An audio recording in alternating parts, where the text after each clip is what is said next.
Assalamualaikum warahmatullahi wabarakatuh. Salam guru hebat. Kali ini kita akan membahas tentang koneksi antar materi modul 1.4 mengenai budaya positif. Namun sebelum itu, perkenalkan nama saya Irwan, perwakilan dari SDN 7 Sila, Kecamatan Bolo, Kabupaten Bima, Nusa Tenggara Barat, calon guru penggerak angkatan ke-7 tahun 2022.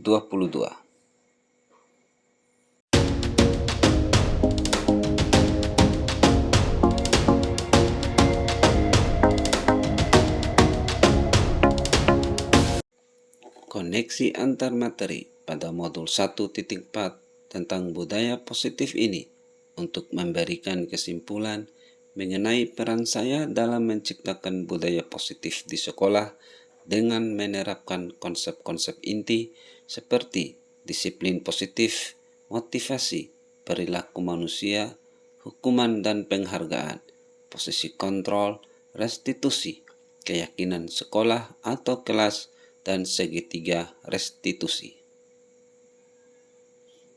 Koneksi antar materi modul 1.1 pemikiran KHD, modul 1.2 nilai dan peran guru penggerak, modul 1.3 visi guru penggerak, dan modul 1.4 budaya positif. Refleksi dari pemahaman saya atas keseluruhan materi modul budaya positif ini dengan menjawab pertanyaan-pertanyaan berikut ini.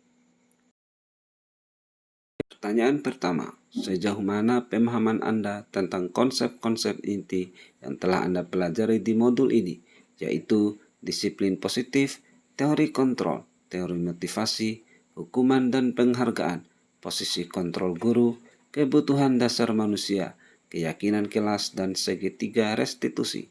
Adakah hal-hal yang menarik untuk Anda dan di luar dugaan?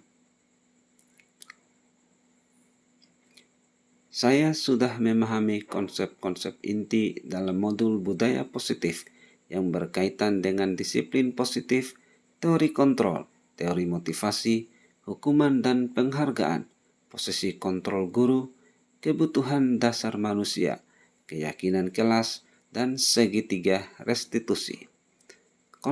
Seluruh konsep inti tersebut harus diresapi dalam diri, diwujudkan dalam tindakan, dan dibagikan kepada guru yang ada di sekolah.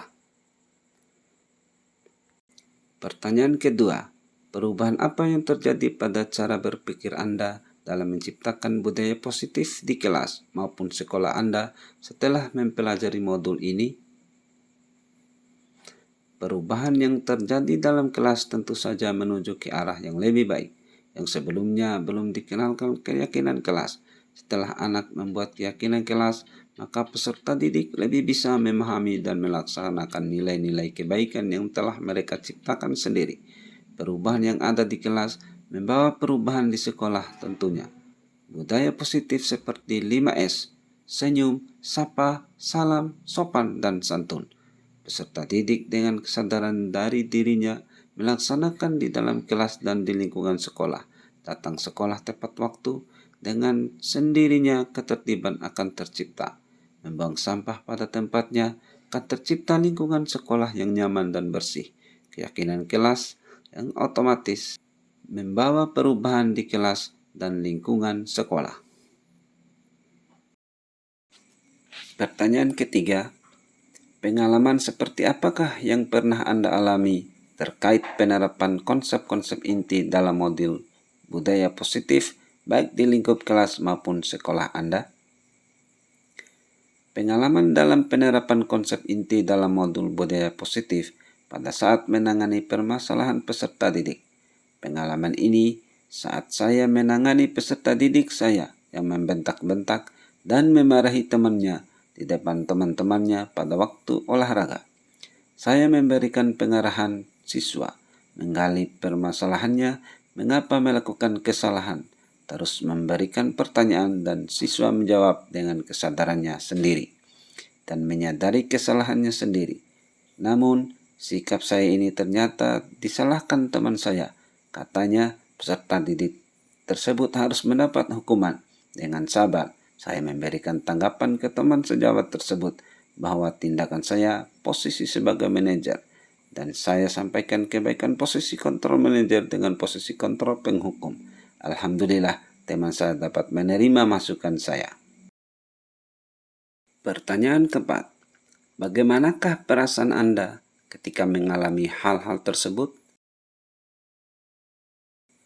Perasaan saya ketika mengalami hal-hal tersebut adalah bangga dan senang, karena ternyata saya bisa melakukan pendekatan dengan siswa dan dapat menyelesaikan permasalahan siswa tanpa emosi dan dengan diskusi dari hati ke hati, dengan cara segitiga restitusi dan komposisikan diri sebagai manajer.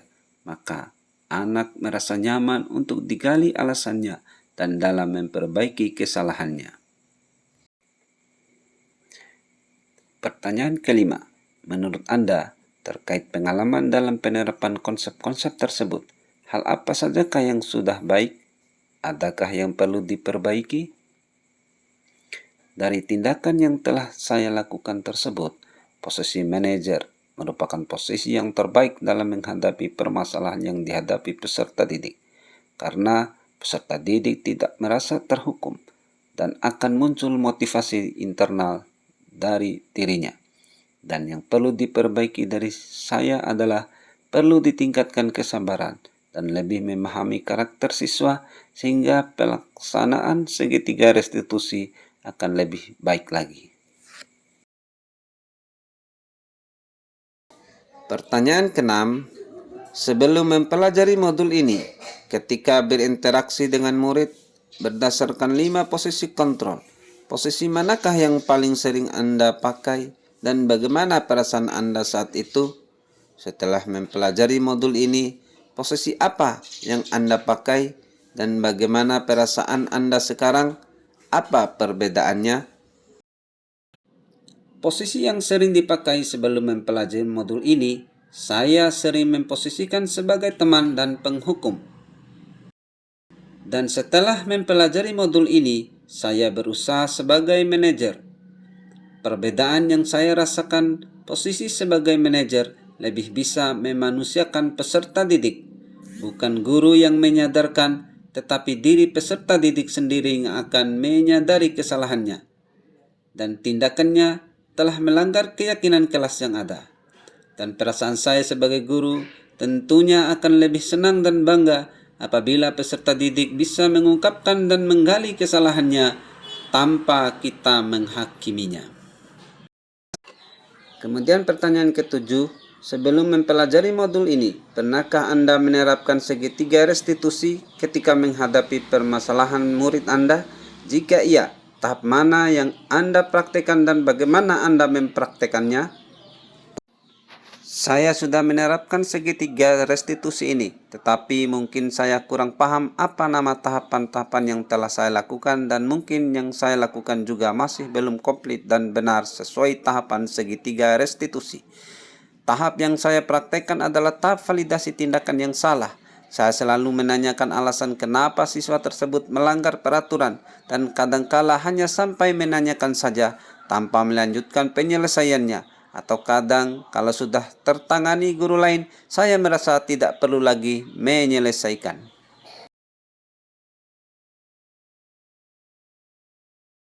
Kemudian pertanyaan yang ke-8 atau yang terakhir adalah, selain konsep-konsep yang disampaikan dalam modul ini, adakah hal-hal lain yang menurut Anda penting untuk dipelajari dalam proses menciptakan budaya positif, baik di lingkungan kelas maupun di sekolah? Disiplin positif bertujuan membentuk tanggung jawabnya. Melalui disiplin positif, pengajar menentukan anak didik buat mempunyai perilaku tanggung jawab dan berdasarkan tindakan atau nilai-nilai profil pelajar Pancasila, yaitu nilai beriman, bertakwa pada Tuhan Yang Maha Esa, berakhlak mulia, berkebinekaan global, bergotong royong, mandiri, bernalar kritis, dan kreatif. Inilah tujuan akhir berdasarkan pendidikan positif. Disiplin positif tidak menggunakan sanksi atau paksaan, namun lebih membentuk pencerahan diri akan tanggung jawab diri menjadi warga sosial. Demikian Bapak Ibu guru hebat. Terima kasih sudah menonton video ini. Salam guru penggerak. Tergerak, bergerak, menggerakkan. Wassalamualaikum warahmatullahi wabarakatuh.